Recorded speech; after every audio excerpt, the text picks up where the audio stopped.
So the Sony Spider-Man universe isn't necessarily done yet. Sony might have more plans for this universe. That is not necessarily the case, but some outlets are stating conflicting reports with what we heard earlier this week that Sony was indeed done with their Spider-Man universe after Kraven the Hunter. And if you didn't hear, that was huge news. The Wrap reported that Sony is done with their Sony Spider-Man Universe after Kraven the Hunter. They said they're done with the SSU, but they are going to continue to focus on Spider-Man, which is Tom Holland's Spider-Man and Spider-Man 4. They're going to focus on the Beyond the Spider-Verse film, which is the third one in the trilogy. And they're going to focus on Nicolas Cage's Spider-Man Noir, which is going to premiere on Amazon Prime. And if you've seen some of these leaked photos and videos from the set of Spider-Man Noir, it actually looks really good. But this article has some people worried because it's titled, "Even after Kraven the Hunter and Madam Web, Sony's Marvel movies aren't dead." An exclusive for Variety. And they go on in this article to talk about kind of the failures of what happened with Sony. They try to go on and say that a Sony Spider-Man universe never really existed, in which we'll definitely talk about that. They also talked about why Sony never actually put Spider-Man in any of these films. I've seen some people online a little bit worried because of what this article says, but don't worry, we'll go through the whole thing and I'll break it down for you and hopefully put your mind at ease. Now, the title of this article is admittingly kind of scary. It reads, "Even after Kraven the Hunter and Madam Web, Sony's Marvel movies aren't dead." Exclusive by Variety. Now, the article basically starts off by stating that in Kraven the Hunter, when Kraven experiences hallucinations in which he's surrounded by a horde of spiders, it's clear that this is going to be the closest that they're ever going to get to having him next to Spider-Man. And it's the closest character on screen for these Sony Spider-Man movies to come this close to confronting the web slinger. But it continued to talk about how Kraven is projected to take in one of the lowest ever opening weekends for a Marvel superhero film, making it the third of Sony Pictures' unsuccessful attempts to spin off a secondary Spider-Man character onto its own movie franchise, following Morbius and Madam Web. And here's where it gets kind of interesting. It says, "A Sony insider imputed to an industry-wide irrational exuberance about superheroes that has ultimately led to the overall diminishment of the genre's primacy as the leading force at the box office." Well, first of all, to just kind of address what they just said, it's not really fair to kind of call them Marvel movies. And I really don't lump in the Sony projects, especially the last ones that they just mentioned, Kraven the Hunter, Morbius, and Madam Web. I don't lump those into Marvel. Yes, I know they're Marvel characters, but obviously there's a clear distinction between Marvel Studios and Sony trying to tackle Marvel characters. They have never been the same in quality, and I kind of really don't even want to say that they're in the same genre. Now, they're obviously superhero-esque movies. I'm talking about Sony here, but I mean, they're really not on the same level. So I would never say that you could say there's a diminishment for the genre based off of Sony movies. I don't think that's accurate. But here's the report that people have been talking about. The article states, "For one thing, technically speaking, there never really was a Sony Marvel universe, or a Sony Spider-Man universe, or any other official designation akin to the Marvel Cinematic Universe, or the newly relaunched DC universe. Sony has never approached its comic book adaptations with that level of intentional narrative cohesion, as exemplified by the studio's casual, lowercase, and rhetorically ungainly phrasing for its superhero films. Sony universe of Marvel characters." I don't really think this is that accurate either. I mean, literally, Vulture appeared at the end of Morbius in the post-credit scene. There's clearly a crossover. It's been confirmed that in Madam Web, Spider-Man was supposed to appear. It was originally supposed to be Andrew Garfield's Spider-Man, but the timelines didn't work up, so then they wanted Tom Holland's Spider-Man, but that didn't work out. And we're about to talk about why Sony has never put Tom Holland in a movie in just a bit. But I mean, anybody who has been following this, which is most likely you if you're watching this video, we know there was a Sony Spider-Man universe. This was all supposed to be ultimately connected. And I mean, they even talked about the Sinister Six movie quite frequently. Amy Pascal was not shy about that. But I mean, you literally had Vulture in the Morbius post-credit scene, so you can't say it wasn't their plan and they never had any intentions on doing it. They totally did. But despite the very misleading title of this article, and despite the article saying that there really was never a connected Sony Spider-Man universe, in which sure, yeah, they never crossed over, like we never saw Kraven with Madam Web or Venom with anybody else, but again, we know what was up. Despite that, they do go on to say this: Sony remains deeply invested in making movies about Spider-Man,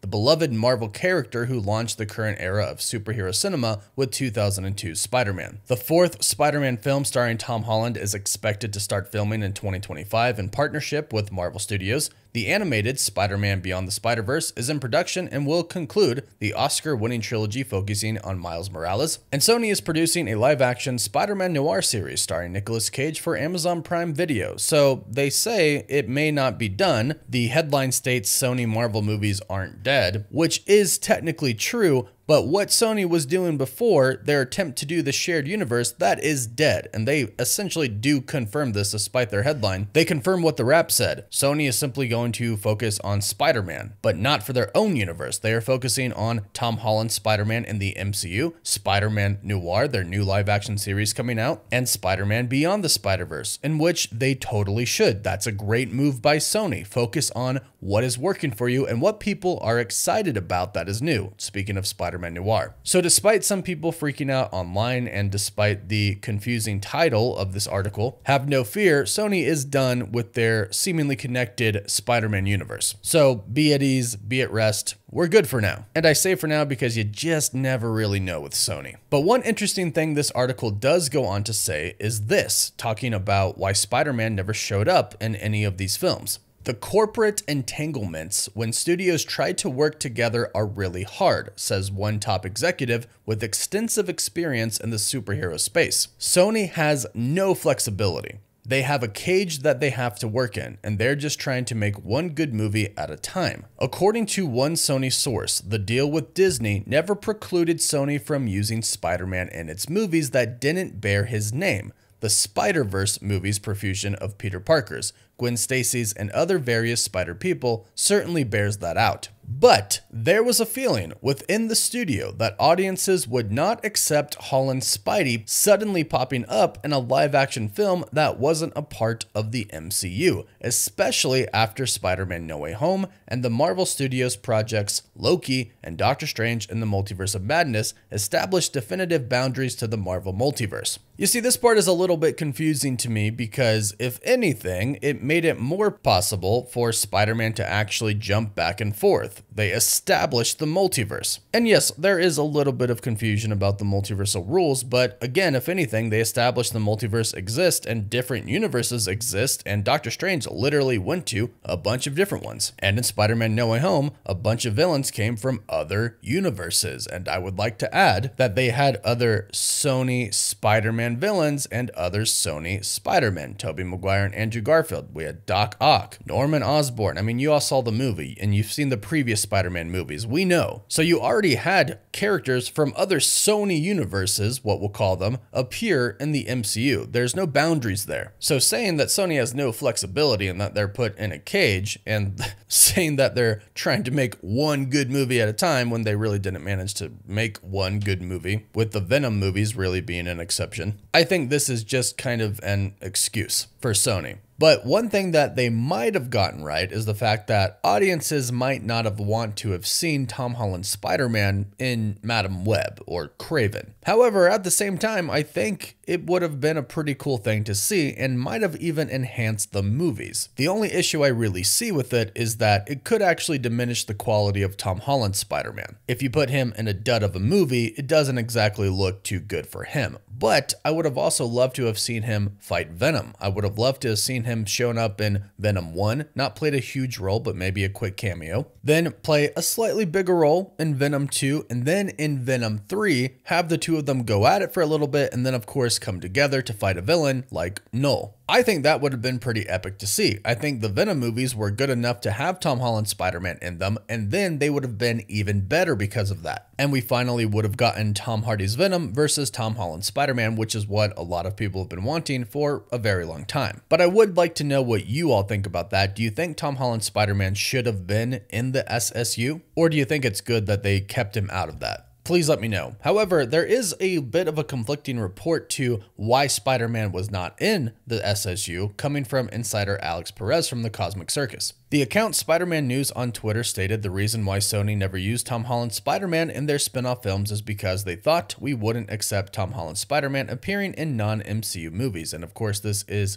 kind of quoting the Variety article, in which Alex Perez replied with, "I don't know who decided to report on this in the middle of the night, but this was not the main factor that pushed them to not put Tom in their films. This implies Sony cares what we think. If they cared for what we would have wanted, the SSU would have been very different," in which I totally agree right here. But he continued, "The main driving force behind why Spider-Man never showed up is because of the collaborative effort with Marvel and Kevin asking them not to because of the eventual possibility of their universes colliding later on. Will they ever collide now?